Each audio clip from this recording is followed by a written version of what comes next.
Thank you. তোমরা আসছো, তোমাদেরকে অসংখ্য অসংখ্য ধন্যবাদ জানাই। কষ্ট করে তোমরা আসছো, ছোট বাচ্চাদের নিয়ে আসছো, অসংখ্য ধন্যবাদ। আমরা আশা করছিলাম আরও অনেকে গেলে হয়তো ভালো হতো, অনেকে হয়তো যেতে পারতো ইচ্ছা করলে। আছে অনেকেই ঘরে বসে আছেন, হয়তো অনেকেই গেলে একটা উদারতা এবং মহানুভবতার প্রকাশ পেত, যায়নি। এটা আসলে ভালো হয়নি বলে মনে করছি আমি। তো আমরা যেহেতু যে জন্য যাচ্ছি, বিশেষ করে চিন্ময় প্রভুর জন্য আমরা আজকে কংগ্রেসুয়াল হিয়ারিং আছে, কংগ্রেসম্যানদের সাথে আমাদের মিটিং হবে। তো আমরা এখান থেকে শুধু কিছু চেষ্টা করে যাচ্ছি। আমরা যে বেশি কিছু করতে পারবো তাই না, আমরা আমাদের জায়গা থেকে যেটুকু করতে পারি শুধু সেটাই চেষ্টা করে যাচ্ছি। তো বাকিটুকু ভগবানের ইচ্ছা। তো আমরা এখানে আমেরিকা আছি, আমরা ভগবানের আশীর্বাদে আমরা সুখে আছি, কিন্তু দেশে আমাদের আত্মীয় স্বজন ভাই বোরা তারা তো অনেক কষ্টে আছে। তাদের জন্য আমাদের ভাবা উচিত, একটু আমাদের বিবেকের নাড়া দেওয়া উচিত। তো সেই দিক থেকে বিবেচনা করে আমাদের এখান থেকে কিছুটুকু আমাদের সকলের দায়িত্ব কর্তব্য আছে বলে আমি মনে করি। সেই জায়গা থেকে আমরা সবাই একসাথে হয়ে এখান থেকে কিছু করার প্রয়োজন বলে আমি মনে করি। আজকে ভারতবর্ষে এবং সারা সনাতনীদের একটা স্লোগান, এবং আমি ভারতবর্ষের শুভেন্দু অধিকারীর যে স্লোগান উনি দিয়েছেন, দুনিয়ার হিন্দু এক হোক, সত্যি দুনিয়ার হিন্দুদের আমাদের এক হতে হবে, এক হয়ে আমাদের লড়তে হবে। অন্যথায় আমাদের বাংলাদেশে হিন্দুদের মহা বিপদ ঘনিয়ে আসছে। তো সবাইকে জাগ্রত হতে হবে, সবাইকে সচেতন হতে হবে, সবাইকে একসাথে বিরোধিতা ভেদাভেদ ভুলে গিয়ে একসাথে চলতে হবে। হিন্দুদের বাঁচতে হলে একসাথে চলতে হবে। থ্যাংক ইউ দাদা। আমরা আজকে যাচ্ছি ওয়াশিংটন ডিসিতে। বাংলাদেশে যে হিন্দুদের উপর এত অত্যাচার হচ্ছে, সংখ্যালঘুদের উপর, নট অনলি হিন্দু, অন্যান্য সংখ্যালঘুদের উপরও যে অত্যাচারগুলো হচ্ছে, তারই পরিপ্রেক্ষিতে আমরা আজকে কংগ্রেসম্যান এবং সিনেটরের সাথে যে কংগ্রেসেশনাল একটা বৈঠক আছে ওখানের মধ্যে আমরা অ্যাটেন্ড করতে যাচ্ছি। তো আমাদের বাংলাদেশে আমাদের আত্মীয় স্বজন বন্ধু বান্ধব যারা আছে তাদের উদ্দেশ্যে একটা বলতে চাই, সেটা হচ্ছে আপনারা নিজেদেরকে অসহায় মনে করবেন না। আমরা পৃথিবীর সমস্ত হিন্দুরা এক হওয়ার সময় এসেছে এবং তারই পরিপ্রেক্ষিতে এবং ধারাবাহিকতায় আমরা এগিয়ে যাচ্ছি এবং তাদের অধিকার আদায়ের জন্য আমরা চেষ্টা করে যাচ্ছি। এবং আমি আশা করব পৃথিবীর বিভিন্ন জায়গায় যারা হিন্দু সম্প্রদায় আছে তারা সবাই যাতে যে যার যার অবস্থান থেকে আমাদের জাতিগত যে অধিকার এবং আমরা যে ভারতবর্ষের যে সাবকন্টিনেন্টালে আমরা যে সেখানকার ভূমিপুত্র, আমরা রাজনৈতিক পরিপ্রেক্ষিতের কারণে আলাদা রাষ্ট্র হতে পারে, আলাদা লাইনের মাধ্যমে দেশটা আলাদা হয়েছে ঠিকই, কিন্তু আমরা ওই এরিয়ার আমরা ভূমিপুত্র, যেটা আমাদের চিন্ময় প্রভু, উনি সনাতনী জোটের মুখপাত্র, উনি বর্তমানে বাংলাদেশে কারাগারে রয়েছেন। বর্তমান সরকার ফেসিবাদ সরকার, যেটা তত্ত্বাবধায়ক সরকার নামে যেটা দেশকে এখন বাংলাদেশকে গ্রাস করেছে এবং হিন্দুদের উপর নানা অত্যাচার করছে। তো আমি একটা জিনিস বলতে চাই, সেটা হচ্ছে হিন্দুরা নিজেদেরকে দুর্বল ভাববেন না। আপনাদের পৃথিবীর বাইরে যারা হিন্দুরা আছে সবাই ঐক্যবদ্ধ।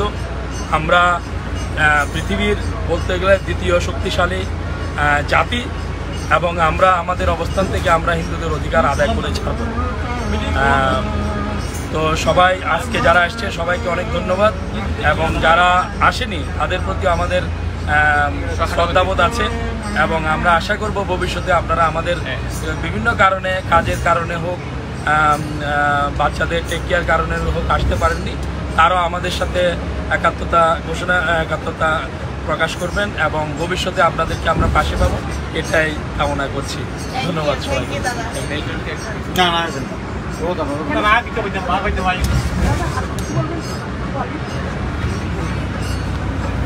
ধন্যবাদ। হরে কৃষ্ণ। আজকে আমরা যাচ্ছি ওয়াশিংটন ডিসিতে, হোয়াইট হাউসের সামনে আমরা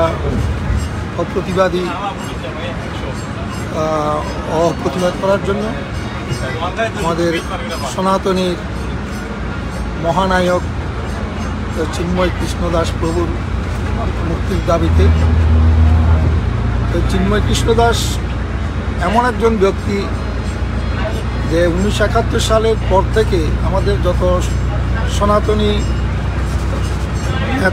নেতা ছিল বা আমাদের সনাতনের সপক্ষে বক্তব্য রাখার যে বলিষ্ঠ কণ্ঠস্বর, সে একমাত্র চিন্ময় প্রভুই।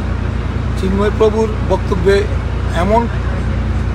এমন অনেক কিছু আছে যেটা বিশ্লেষণ করলে যে উনি মানে অন্যায় কিছু বলেন নাই, সব আমাদের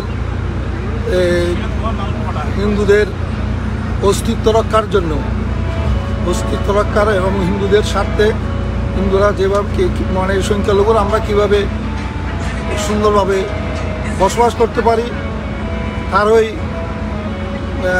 প্রেক্ষিতে উনি বক্তব্য রেখেছিলেন। এবং ওনার বক্তব্য বর্তমান সরকার পুঙ্খানুপুঙ্খরূপে বিশ্লেষণ করে দেখছেন যে এই লোককে যদি শিকল বেঁধে যদি বন্দি করে রাখা না হয় তাহলে তো অনেক মুশকিল হয়ে যাবে, আরও অনেক কিছু করা যেতে পারে। সেজন্য ওনাকে উদ্দেশ্য প্রণোদিতভাবে জেলখানায় বন্দি রাখা হয়েছে। ওনারা যে বর্তমান সরকার বা যে বলছে যে পতাকার যে একটা দিচ্ছে, এটা হচ্ছে ভুয়া। তার চেয়ে বর্তমান সমন্বয়ক বা যারা আছে জিহাদি যে গোষ্ঠী, ওরা তো জিহাদি পতাকা নিয়ে, যে জঙ্গি পতাকা নিয়ে মিছিল করছে বাংলাদেশে, স্বাধীন বাংলাদেশে। তো সেটা রাষ্ট্রদ্রোহী না। ওই চিন্ময় প্রভুকে মিথ্যা রাষ্ট্রদ্রোহীর মামলা দিয়ে ওনাকে জেলে রাখা হয়েছে। সে এটা উদ্দেশ্য প্রণীত। তারই প্রতিবাদে ওনার মুক্তির দাবিতে আমরা হোয়াইট হাউসের সামনে আজকে প্রতিবাদ করতে যাচ্ছি। আমরা বিশ্ববাসীকে জানাবো যে ওনার যে সবাই যেন ওনার সহসা যেন ওনার মুক্তির ব্যবস্থা করে দেন। যে বর্তমান সরকার উপর চাপ সৃষ্টি করে আন্তর্জাতিকভাবে, তারই পরিপ্রেক্ষিতে আমরা আজকে এই প্রতিবাদ করতে যাচ্ছি ওয়াশিংটন ডিসিতে। ধন্যবাদ সবাইকে।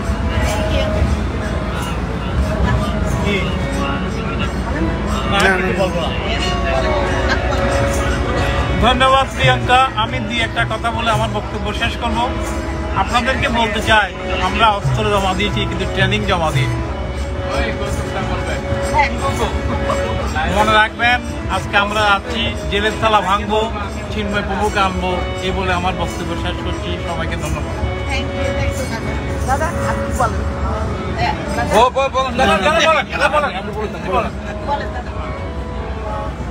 আমরা গুড মর্নিং সবাইকে। আমরা যাচ্ছি ওয়াশিংটন ডিসিতে। আমাদের শ্রীকৃষ্ণ চিন্ময় প্রভু, ওনার ব্যাপারে আমেরিকান অ্যাডমিনিস্ট্রেশনের সাথে আমাদের আজকে একটা মিটিংয়ের মতো আছে। আমরা ওইখানে যাব। উনি খুব অসুস্থ সেটাও জানি। ওনার মুক্তি আমরা ওনাদের কাছে, আমেরিকান অ্যাডমিনিস্ট্রেশনের কাছে দাবি করব। এবং আমাদের সনাতন সম্প্রদায়ে বাংলাদেশে সেই 1937-এর পরে যদি কেউ একত্রিত করে থাকে, শ্রীকৃষ্ণ চিন্ময় প্রভু করেছে হিন্দুদেরকে। এবং উনি আমাদের হিন্দুদের জাগতিকভাবে বাংলাদেশে যেই জাগরণ উনি তুলেছে, সেই জাগরণ উনি ছাড়া আর কেউ করে নাই, অতএব ওনার মুক্তি আমরা চাই। এবং ওনার ভগবান যেন আমি শুনেছি উনি অনেক অসুস্থ, আমি পেপারের ফেসবুকে সবসময় ওনাকে আমি ফলো করতেছি, ওনার কী ব্যাপার। তো উনি খুব অসুস্থ, ভগবান এবং আমাদের শ্রীকৃষ্ণ যেন ওনাকে শারীরিকভাবে সুস্থ ভালো রাখে এবং এই অসুরদের হাত থেকে ওনাকে যেন রক্ষা করে। জয় শ্রীকৃষ্ণ। Thank you.